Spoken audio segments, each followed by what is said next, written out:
قرآن مجید سورہ لقمان کی آیت نمبر 17 ہے۔ حضرت لقمان اپنے بیٹے کو نصیحت کر رہے ہیں۔ باپ بیٹے کو نصیحت کر رہا تھا، باپ اپنے بیٹے کو سمجھا رہا تھا۔ میرے رب کریم کو باپ بیٹے کا سٹائل اتنا پسند آیا کہ اسے قرآن پاک میں بیان فرما دی ہے۔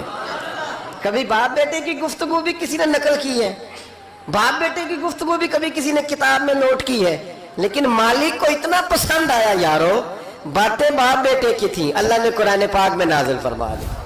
یار اتنا خوبصورت تھا باپ بیٹے کا انداز تکلم دیکھیے۔ باپ بیٹے سے کہتا یا بنیا، اے میرے بیٹے، اے میرے اللہ، اے نہیں کیا او ادھر آئے نا یا بنیا، اے میرے، دیکھیں لفظوں کا حسن، اے میرے بیٹے۔ اپنے حق میں قائل نہیں کیا کہ میں بوڑھا ہو گیا ہوں، بڑی محنت کی، اب تو پیسے کمایا کر، مجھے دیا کر، تجھے نہیں پتا ماں باپ کی۔ ہم سارا دیہڑی یہی ڈیوٹی کرتے ہیں، سارا دن یہی کام ہے کہ میری قدر کر، باقی سب ٹھیک ہے۔ حضرت سیدنا لقمان اپنے بیٹے کو کیا کہتے یا بنیا اقم الصلاۃ، اے میرے بیٹے نماز قائم کر، نماز قائم کر، نماز قائم کر۔ نماز قائم کرنے کا معنی یہ کہ ظاہری آداب کے ساتھ بھی پڑھ، باطنی آداب کے ساتھ بھی پڑھ۔ اور پھر حضرت لقمان بیٹے کو بٹھا کے آغوش محبت میں پیغام دیتے ہیں، کہتے ہیں نماز قائم کر۔ اور پھر یہ نہیں کہا کہ تو اپنی قبر صحیح کر، تجھے کیا لگے دوست تیرے پڑھتے ہیں کہ نہیں پڑھتے، یہ نہیں فرمایا۔ فرمایا اقیم الصلاۃ، نماز پڑھ، وامر بالمعروف ونہی عن المنکر، پھر تو لوگوں کو بھلائی کا حکم دے اور برائی سے منع کر۔ یہ باپ اپنے بیٹے کو نصیحت کر رہا ہے، اور پھر پتہ ہے جب کوئی بھلائی کا حکم دے برائی سے منع کرے تو اسے تکلیف بھی آتی ہے۔ اور اپنے بیٹے کو کہنے لگے وَاصْبِرْ عَلَىٰ مَا أَصَابَكَ، اور اس رستے میں جب تیرے اوپر کوئی مصیبت آئے تو نے صبر بھی کرنا ہے۔ نیکی کا حکم دینے اور برائی سے منع کرنے کے رستے میں جب کوئی مصیبت آئے تو بیٹے تو نے اس پر۔ اور اب باپ اپنے بیٹے کو نصیحت کرتے ہیں، کہنے لگے بیٹے یہ تو ایسے نہ سمجھا کہ نماز پڑھنا کوئی عام کام ہے، ایسے ہی نہ سمجھنا کہ لوگوں کو بھلائی کا حکم دینا کوئی عام کام ہے، یہ عام کام نہیں۔ اِنَّ ذَلِكَ مِنْ عَزْمِ الْأُمُورِ، فرمایا یہ بڑے حوصلے والے کام ہیں، یہ بڑے حوصلے والے، بڑے ہمت والے کام ہیں جو میں تمہیں بتا رہا ہوں۔ باپ اپنے بیٹے کو یہ نصیحت کر رہا ہے۔ ملا جامی نے اس کو لکھا ہے، مولانا عبد الرحمن جامی کہتے ہیں سیدہ فاطمہ الزہرا کے پاس امام حسن اور حسین جب بھی جاتے تھے نا، بی بی صاحبہ یہ آیت پڑھ کے سناتی تھی۔ یہ آیت بی بی صاحبہ سناتی تھی کہ بیٹے نماز قائم رکھنی ہے، بھلائی کا حکم دینا ہے، برائی سے روکنا ہے، اور اس رستے میں جو مصیبت آئے گی اس پہ۔ اور ان ذالک من عزم الامور، بیٹے یہ معمولی کام نہیں، یہ بڑے عزم والے کام، یہ بڑے حوصلے والے۔ ماں جب ان لفظوں میں تربیت کرے، ماں جب کہے، دیکھا نا میرے بھائی، ماں جب سچ کا درس دیتی ہے تو بچہ سچ ہی بولتا ہے۔ اور اگر اماں کہے کہ بیٹے میں بات کرنے لگی ہوں تیری دادی کو نہ پتا چلے، کہ پھپھی کے سامنے نہیں کرنی، بلکہ کئی دفعہ اماں کہے ابا آئے نا رات کو تو اس کو نہیں بتانا، اور پھر اماں ٹھیک 15 منٹ کے بعد کہ بیٹا ہمیشہ سچ ہی بولنا، تو سچ بولے گا۔ کیوں بولے؟ کیونکہ اس لیے کہ اماں نے اسے پہلے بتا دیا ہے کہ سچ یہ بات کرنی نہیں کسی سے، میں کر رہی ہوں پر تو نے کسی سے نہیں کرنی۔ تو آپ نے 3 لیکچر تو اس کو جھوٹ کے دے دیے، اب اگر آپ اسے کہیں سچ بول تو وہ بولے گا۔ آپ نے خود کہا کہ بیٹے یہ ٹیلی فون اٹھا، اس بندے کے پیسے دینے، اس فون سن، اس کو کہنا کہ میرے ابا جی فون گھر میں بھول گئے۔ پھر دروازے پہ دستک ہوئی، آپ اندر بیٹھے تھے، بچے سے کہا کہ جا کے باہر کہہ دو کہ ابا جی گھر میں موجود ہے۔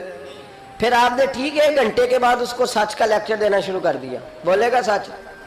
وہ بھی پھر جائے گا نا جب اپنے دوست کے گھر، تو ٹیلی فون ابا جی کا آئے گا تو دوست کو دے کے کہے گا ابا جی سے کہے کہ وہ ٹیلی فون میرے پاس بھول گیا ہے، کیونکہ یہ آپ نے پٹی پڑھائی ہوئی ہے۔ یاد رکھیں گھر کے اندر جب تک آپ کا کردار، آپ کا اخلاص، آپ کا درد، حضرت غوث پاک جیلانی پیر بعد میں بنے، عالم بعد میں، اگرچہ پیدائشی ولی تھے، لیکن غوث اعظم کہتے ہیں میں نے سبق استاد کے پاس بعد میں پڑھا، میں نے حضرت ابو سعید مخزومی کے ہاتھ پر بیعت بعد میں ہوا، خلافت بعد میں ملی، سارا کچھ بعد میں ہوا۔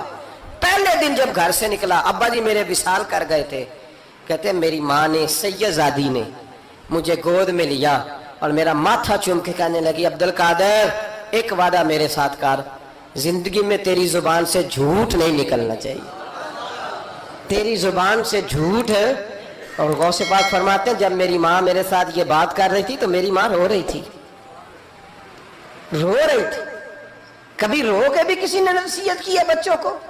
حضرت غوث اعظم رضی اللہ تعالیٰ عنہ فرماتے ہیں مجھ پر میری ماں کی بات طاری ہو گئی، طاری ہو گئی میری ماں کی بات۔ وہ میری ماں نے آنسوؤں کے اندر لپیٹ کر جو مجھے تحفہ دیا تھا نا سچ کا، وہ میرے ذہن پر، دل پر، روح پر چھا گیا۔ اور ڈاکو جب لوٹنے آئے تو 100 دینار کپڑوں میں سلا ہوا تھا، اور کبھی کسی نے ڈاکوؤں کو بھی بتایا کہ پیسے ہیں تو لے لو؟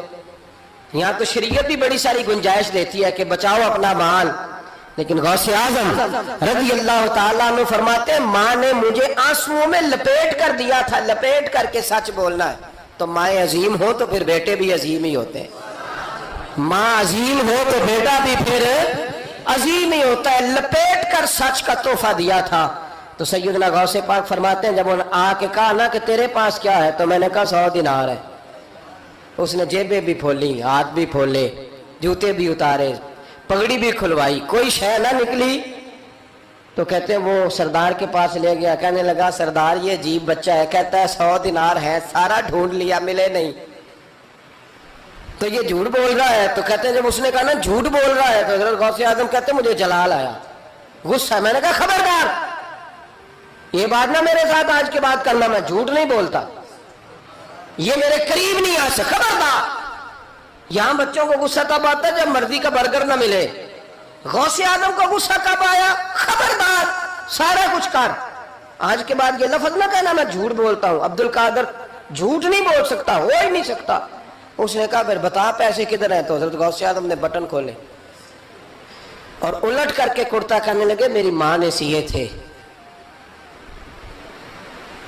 12 سال کے غوث پاک، ایک روایت ہے 14 سال۔ یہ ہم لوگ اس کو کہانی سمجھتے ہیں، کہانی نہیں بھائی، یہ واقعہ اگر تیرے میرے سامنے ہو تو اللہ کی عزت کی قسم کھاتا ہوں میں اور آپ بھی توبہ کر دیں، کیونکہ وہ واقعہ نہیں ہو رہا تھا، وہ کیفیات تھی، وہ طاری تھا سارا کچھ اس وقت۔ غوث اعظم رضی اللہ تعالیٰ عنہ کا یہ پیسے 14 سال یا 12 سال عمر مبارک ہے، ڈاکوؤں کا سردار کہتا ہے مجھے 22 سال ڈاکے مارتے ہو گئے تھے، اور 14 سال کا بچہ عشق لگا سی کھیڈا کھیڈ دی، 14 سال کا بچہ۔ غوث اعظم نے پلٹ کے دکھا یہ پیسے، تو ڈاکوؤں کا سردار کہتا ہے کہ پتہ نہیں مجھے کیا ہوا کہ بچے کے جذبات کس طرح کے ہیں، افکار کس طرح کے ہیں، خیالات کس طرح کے۔ کہتا کہ کہاں جا رہے ہو؟ کہا میں علم سیکھنے بغداد جا رہا ہوں۔ تو کہا بیٹا دنیا پیسے چھپاتی ہے، تو نے بتایا کیوں؟ تو حضرت غوث اعظم نے پیسے اتار کے پھینکے، کہنے لگے پیسے تو رکھ، میں اس لیے بتا رہا ہوں کہ ماں سے وعدہ کر کے آیا ہوں کہ سچ بولوں گا، لے پیسے تجھے دے رہا ہوں۔ ڈاکوؤں کا سردار کہتا ہے بچے کی اتنی عمر نہیں جتنے مجھے پاپ کرتے سال گزر گئے، پر اس بچے کا ماں سے کیا ہوا وعدہ مجھے بدل گیا۔ میں دوڑ کے پیچھے گیا، میں نے کہا عبد القادر مجھے بھی یار بغداد ہی لے چل۔ کہا وہاں کیا کرنا ہے؟ کہا جس استاد کے پاس تو آگے بیٹھ کے پڑھے گا میں اس کے پیچھے بیٹھ جایا کروں گا، چلو بڑھاپے میں بھی کو رٹا لگا کے قرآن